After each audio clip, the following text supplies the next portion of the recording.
So, guys, I'm obsessed with an anime girl. Yeah, a blue-haired anime girl with twin tails and an outfit catalog that could rival Barbie's. And she's not even real. I'm talking about Hatsune Miku. The Vocaloid queen, the digital diva, the reason I have no money in my bank account and no space in my phone. I love her! And not in a creepy, I want to marry a hologram way. Someone's done that, by the way. But in a this 16-year-old pop star has been my emotional support since I was in middle school kind of way. Okay, but who is Miku? And how is this software hologram more iconic than half of the people on the Billboard Top 100? Well, get your sleeping bags ready because I'm gonna drag you into my world. Okay, so Miku is a Vocaloid, a voice bank software that basically allows you to make songs with robots. But she's not just a Vocaloid, she is the Vocaloid. She's like the Beyonce of robot singers. Fun fact, she was created by a group called Krypton Future Media in 2007, meaning we have the same birth year. Now here's where things got personal with me. I first even figured out about Miku because I saw a thumbnail of a music video with her on it, and me being an artist at the time, well, aspiring artist, I saw the outfits and they looked pretty cool. So I was a pretty casual listener, like I only used to listen to like World Is Mine, Symbol and Sakura, stuff like that. Then I went knee deep into Project Diva, and oh my goodness, the lore.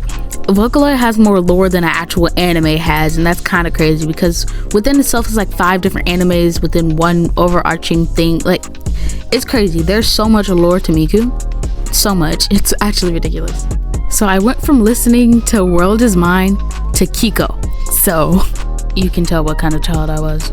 Vocaloid, specifically Miku, was literally all I watched when I got home. My parents were irritated. My siblings were not irritated. They were into it. But yeah, like that's literally all I watched. It got to the point it was so bad that I used to listen to every single song.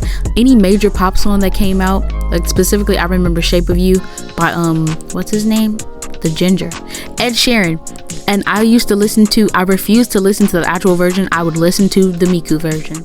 Like, I mean, if Miku isn't singing it, I don't want to hear it, I'm sorry. And look, don't even get me started on the merch, okay? First, it's the figures, then it's the plushies, then it's the limited edition stuff that sells out in 0.4 seconds. Miku fans are the only people I know, aside from K-pop fans, who would spend $300 on a light stick. And I would do it with no shame. You got me there, but that is not a crime. And don't even get me started on the concerts. Do not get me started. She's a hologram, yes, but we risk it all and spend our entire bank accounts as though she is literally Beyonce once again. And you know what? She is. Like I said, she's robot Beyonce. All jokes aside, Miku means a lot to me. She's more than just software. She's become a symbol of creativity, collaboration, and she has bomb songs. Back on the serious note though, people all over the world write music for Miku, design outfits, draw fan art. I'm one of those people. And she brings us together. That is why I feel like spending over $10,000 on figures, plushies, and a light stick is not an obsession. It's art. Also, it's an obsession. Okay, but seriously, if you value your bank account, just don't even click on the video. Don't even click on the video. It all starts with one video, a single click, a single song. And suddenly you're down the rabbit hole with no way out. Then there's 3 a.m. lyric translations. Then there's you playing rhythm games. You don't even know anything about rhythm games. Then there's arguments about whether Rolling Girl is better than Love is War. And spoiler alert, yes it is. Like, you guys have no idea how deep this goes. Do you truly understand? There's entire trilogies of songs about toxic relationships, songs about war, AI, identity, existential dread, and it's all sung by one blue-haired teenager made of code. And it brings a tear to my eye every time. Also, the way these songs are composed are just so beautiful. It's absolutely amazing. There's just so many talented people who can literally just open up their computer and make a song so delectably amazing with the software, with a voice engine software. And I don't care how old or big or bulky you are, if you have ever listened to a Miku song at the right time of night in some headphones, you cried. You absolutely cried, and I know you cried, and there's no reason to lie. This is a safe space. And I know you're lying because I've seen grown men cry to tell your world live. Side note, if anybody is willing to sell their entire Miku figure collection to me, I will take it. I also take Ren and Lin. I might make a separate video about them. And Miku isn't just a character, she's like a universal OC. People can make outfits and songs and everything, and all you need to do is open up your computer. It's so crazy. She's what happens when a bunch of different people from all around the world come together to make an idea, something that comforts them. She's what happens when you're not afraid to make a weird electronic song with way too many synths and an anime girl crying and yelling about ghosts. And I will defend her with my life. But you know, it still would be crazy to spend over $1,000 just to watch a hologram sing and dance on screen. People actually do that. I'm people. This brings up the point that Miku isn't just a character, she's more like a genre of her own. Like if someone told me to listen to Hatsune Miku, that could literally mean anything.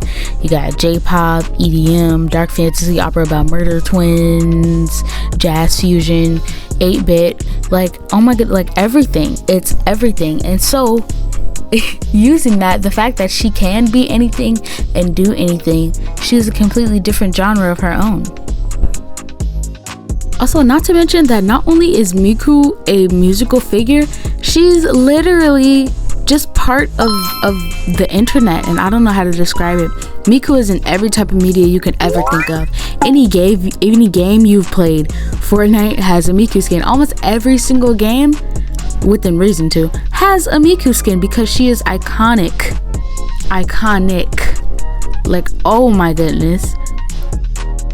She's been memed into immortality now. She's just immortal. Like, she'll always be on the internet. We'll always have records of Miku. That's how iconic she is. Another thing I find that's really fun about Miku, and like something that anime friends might be drawn to because it's different from anime, is that she has so much lore but no canon.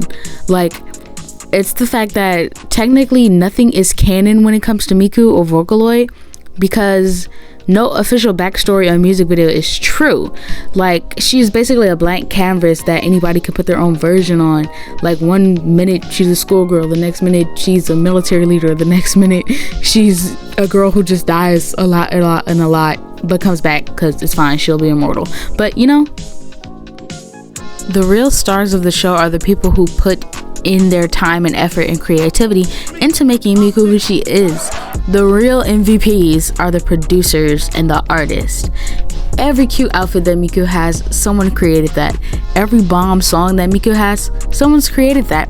Notable ones are Deco 27, Wawaka, please, you know, rest in peace, KZ, Michi M, Ryo. Like, they all have created masterpieces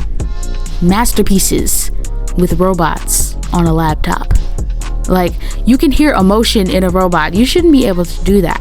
You should not be able to do that, but they somehow make it happen.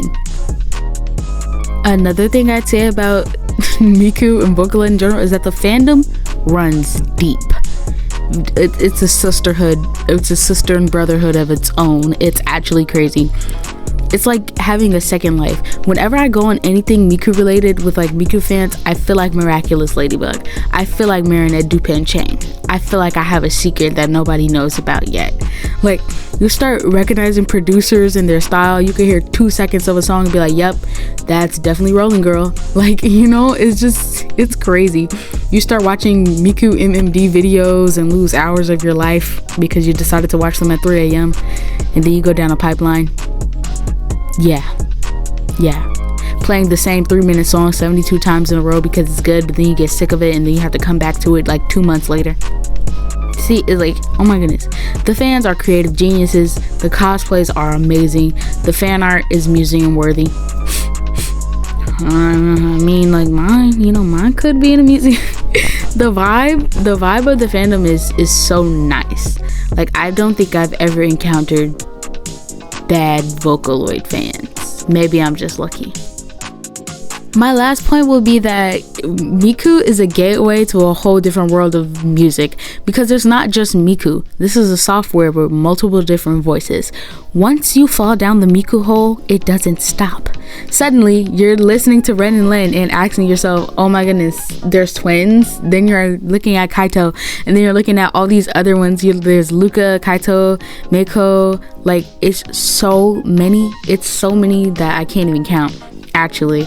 And you see, I'm obsessed, but I'm not that obsessed. I'm not going that far. But there's so many good songs. I feel like my second favorite Vocaloids after Miku have to be Ren and Len, because like they just have so many bangers. They have so many bangers. Tell me you haven't cried listening to Meltdown. If you haven't, you just haven't lived. Anyway, I hope you liked hearing me ramble about Hatsune Miku and Vocaloid for like 10 minutes.